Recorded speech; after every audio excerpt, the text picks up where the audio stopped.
As famosas canetas emagrecedoras viraram febre nas redes sociais. Mas será que são mesmo uma solução mágica para o emagrecimento? No episódio de hoje, vamos te contar o que está por trás dessa tendência.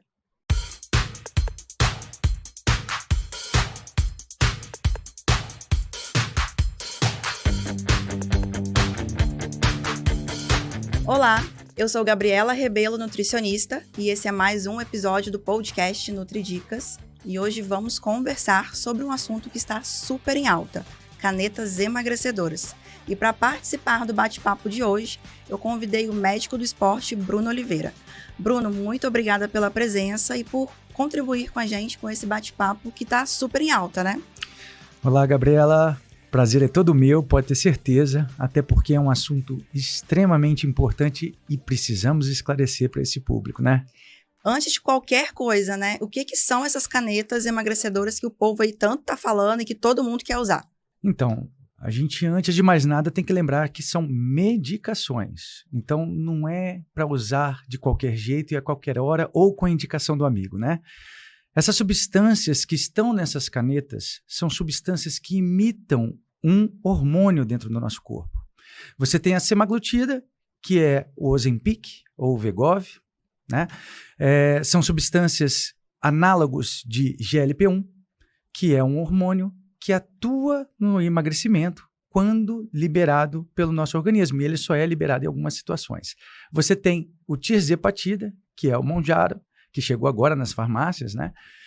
Chamado também de Ozempic dos ricos, e ele atua de duas formas, imitando dois hormônios, e assim potencializa a perda de peso. A gente entra com a medicação, mas o estilo de vida, ele precisa também estar associado aí. Do meu ponto de vista de nutrição, usar a medicação sem trabalhar a alimentação, sem trabalhar a atividade física, controlar a qualidade do sono, o paciente até pode ter o resultado inicial ali, mas depois a chance de reganho de peso ela é muito maior. Qual o seu ponto de vista enquanto médico quando a gente associa, né, uma equipe multidisciplinar para a gente conseguir ter melhor resultado com a medicação? Então, a gente trabalha com a ciência. E o primeiro de tudo, a ciência diz que mudança do estilo de vida é que vai levar a uma sustentabilidade realmente de uma qualidade de vida melhor, de um peso melhor, ou seja, de um emagrecimento sustentável. Quando a gente fala sobre o uso da caneta, ela tem que existir em situações corretas, quando há indicação para isso, mas tem que ter, sim, a estratégia correta para se manter a perda de peso a longo prazo e depois de retirada a medicação, porque esse é o intuito, né? É ser utilizada para ajudar, auxiliar no processo de emagrecimento, você vai tentar tirar essa medicação, você tem que ter estratégia pós-medicação para que seja sustentado aquele peso que foi perdido e manter-se, sim, a qualidade de vida.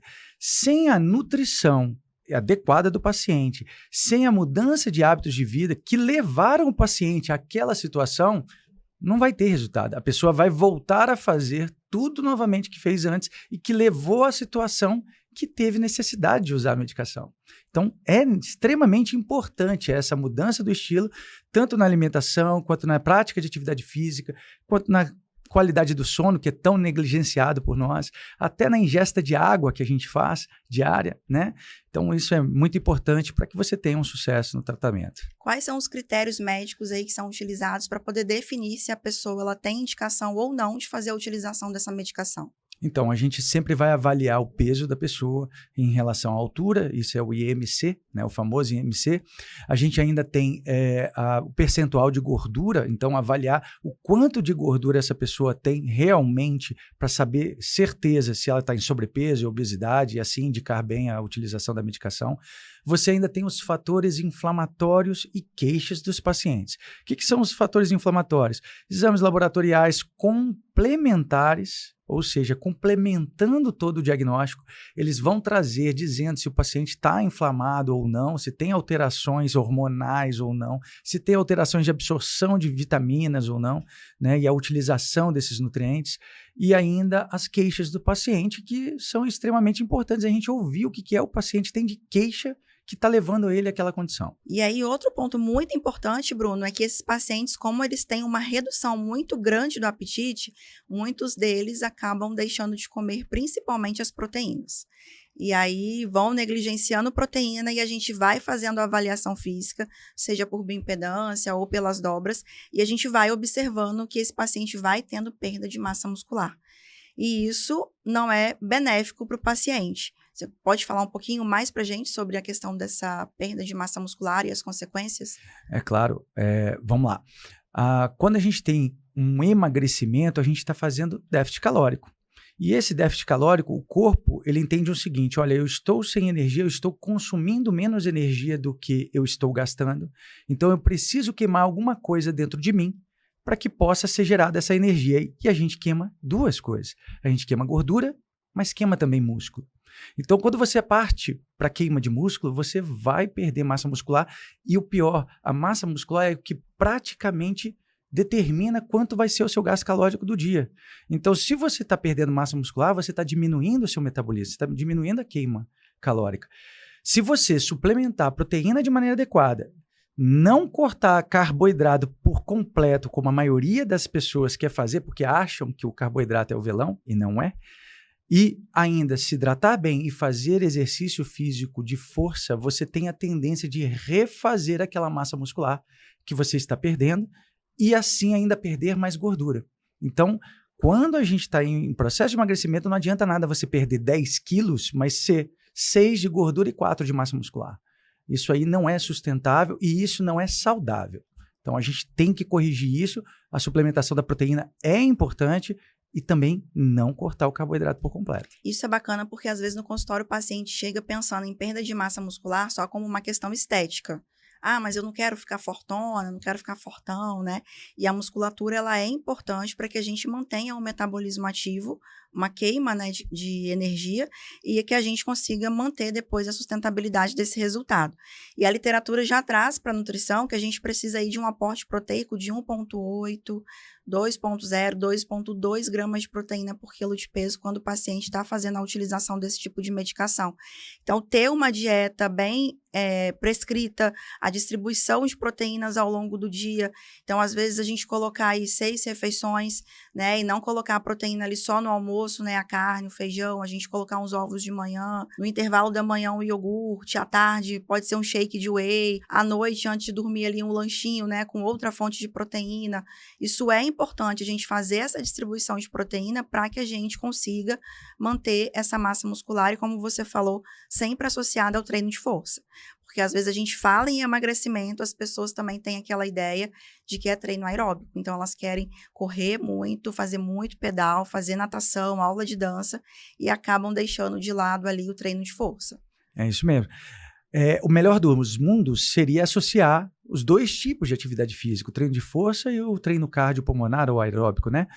Mas se tiver que escolher, hoje já tem trabalhos mostrando que você deve escolher pelo muscular. O trabalho de musculação é o que vai te manter com a massa muscular a longo prazo. Inclusive, a gente sabe que com a idade avançando, a tendência de perder massa muscular é grande e a dificuldade de ganhar massa muscular aumenta. Então, se você está envelhecendo, perdendo massa muscular, você está perdendo saúde. Você está perdendo possibilidade de queimar mais, utilizar melhor o colesterol, o triglicerídeo, a glicose do seu sangue. Você vai ter dificuldade de movimentação. Quem vai te dar esse sustento para o resto da sua vida é a massa muscular que você tem. Se você não tiver, você está pagando preço ali na frente. Então, perder peso, mas a base de perda de massa muscular é muito prejudicial à saúde. E sono também é importante. O sono é... As redes sociais já trazem pra gente que dormir emagrece. Mas é verdade, é a pura verdade. Eu vou te dar 2 justificativas para isso. A gente produz melhor hormônios do crescimento, testosterona, que é o hormônio da ativação, da libido, também conhecida, mas principalmente da disposição, da energia e da força, durante o período do sono correto.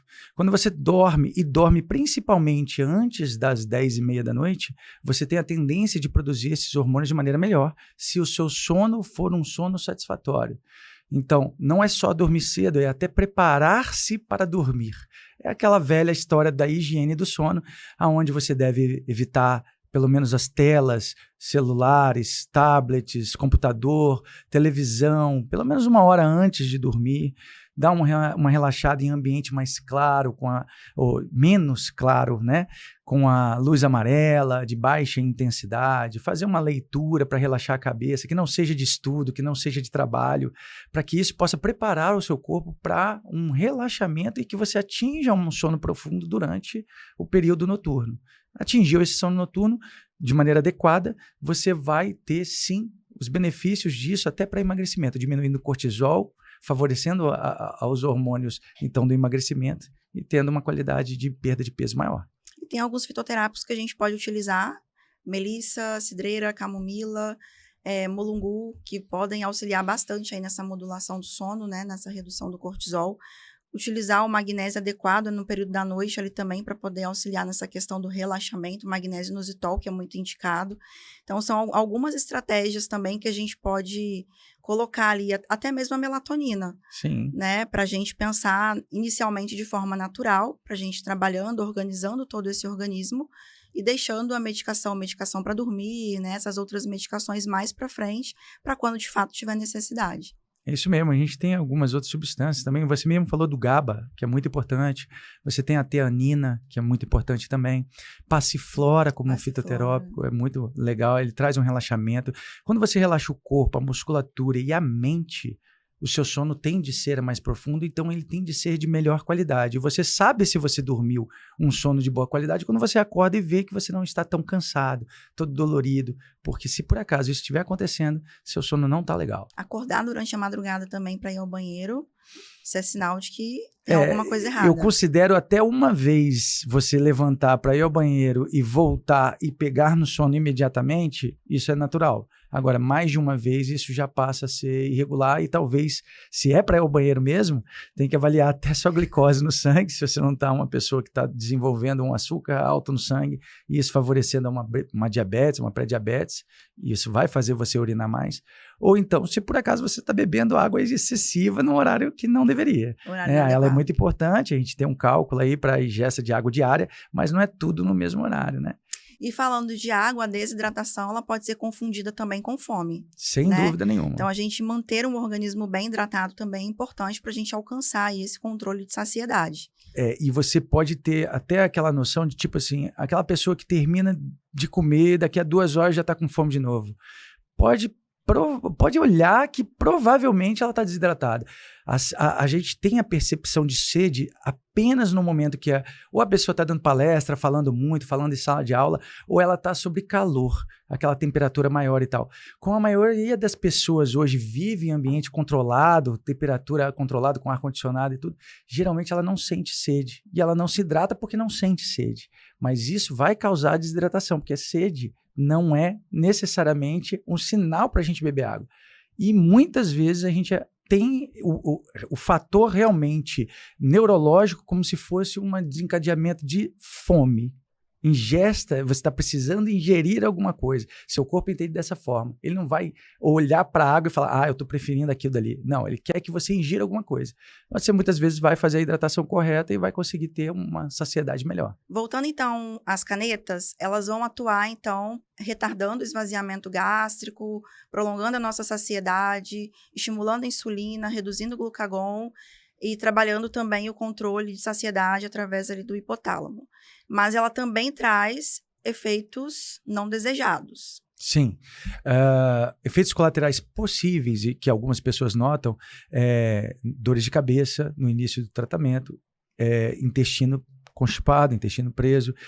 Essas duas relacionadas muito à baixa ingestão de água, porque como uma pessoa não está com fome, ela também acaba não tendo vontade de ingerir água adequada, né? E acaba que a medicação ela gera uma necessidade maior ainda de água do que tinha antes.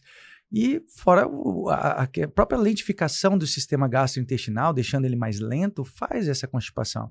Então, são os principais efeitos, além da náusea, que muitas pessoas relatam, que é menor na tizerpatida do que na semaglutida, mas existe a possibilidade. E isso é muito de pessoa para pessoa. Para fechar, tem alguma contraindicação? Contraindicação? Tem algumas, mas eu vou ser mais específico em uma. Pessoas diabéticas tipo 1, porque ela foi uma medicação desenvolvida para diabetes, mas para diabetes tipo 2. A diabetes tipo 1 é uma medicação que depende de insulina.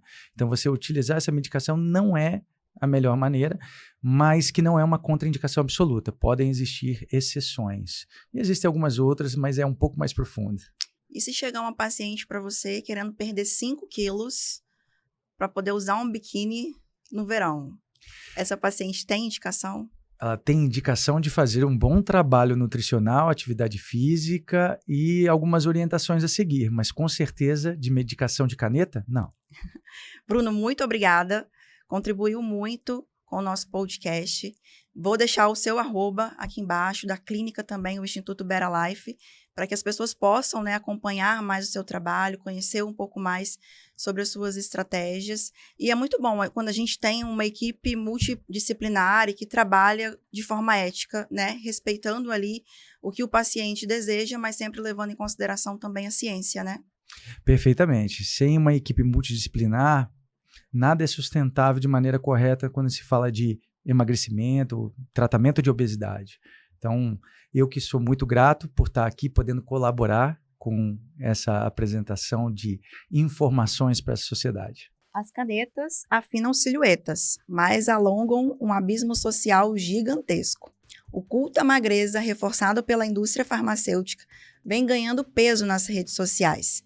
E aqueles que não conseguem alcançar o corpo perfeito podem esconder um sentimento de culpa. E aí sim ser um gatilho importante para o desenvolvimento de transtornos como compulsão alimentar, anorexia, ansiedade e até mesmo depressão. Lembre-se, se você decidir por fazer a utilização de medicações para emagrecer, como as canetas, a prescrição deve ser feita por um médico. O manejo pelo profissional nutricionista e a sustentabilidade com uma equipe multidisciplinar. Ter associado a você uma equipe multiprofissional, ética e responsável com a sua saúde vai fazer com que você alcance os resultados desejados de forma sustentável. E se você gostou do conteúdo de hoje e quer continuar acompanhando mais informações sobre nutrição, saúde e um estilo de vida saudável, a coluna NutriDica sai toda sexta-feira no jornal impresso de A Tribuna e o podcast toda quarta-feira no portal Tribuna Online, no YouTube, também nos tocadores de podcast, e até a próxima semana.